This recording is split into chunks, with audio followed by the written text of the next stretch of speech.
New government ultimately ইন্ডিয়ারই হবে, but যে কতদিন থাকে একটু সামলাতে দিন, একটু দেখতে দিন নিজেদের কাকে কতটা সন্তুষ্ট রাখতে পারছে।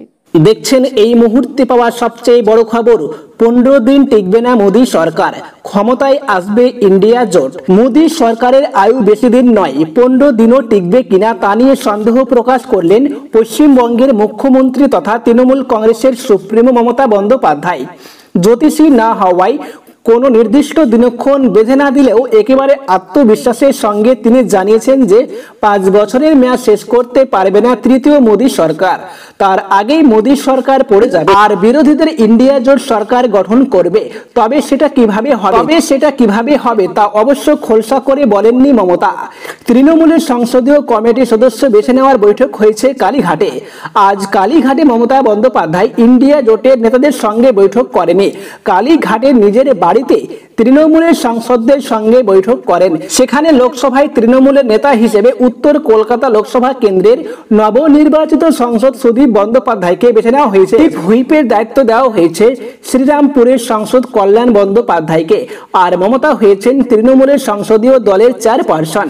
সেই বৈঠকের পরে মমতা জানান যে তৃতীয় মোদী সরকারের হাতে পর্যাপ্ত সংখ্যা না থাকায় সংসদে তাদের চেপে ধরার কোনো সুযোগ ছাড়বে না তৃণমূল। জাতীয় নাগরিক পঞ্জি, এনআরসি, অভিন্ন দেওয়ানি বিধির ইউসিসি মতো ক্ষেত্রে সরকারের তুমুল বিরোধিতা করা হবে। তারপরে তিনি বলেন, এটা কেউ ভাববেন না যে আজ ইন্ডিয়া জোট সরকার গঠনের দাবি জানায়নি মানে কালও করবে না।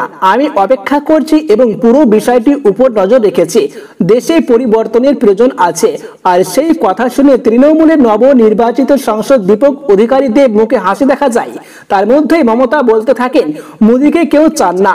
এত বড় হারের পরে মোদীবাবুর উচিত ছিল যে এটা অন্য কাউকে ছেড়ে দেওয়া। শুধু ভয় দেখিয়ে, ধমকে চমকে, তথাকথিত 2/3 সংখ্যা গরিষ্ঠতা দেখিয়ে 147 জনকে তাড়িয়ে দিয়ে যে কোনো বিল পাস করিয়ে দেবে। এনআরসি নিয়ে আলোচনা চাইবে আমাদের লোকেরা এবং এনআরসি বাতিল করতে হবে। নয়া সরকারের কাছে এটা আমাদের আবেদন। নয়া সরকার আদতে ইন্ডিয়া জোটের হবে। এমনিতে এবার এককভাবে বিজেপি একক সংখ্যা গরিষ্ঠতা লাভ করেনি, ফলে ইন্ডিয়া জোটের মুখাপেক্ষী হয়ে সরকার গঠন করতে হচ্ছে।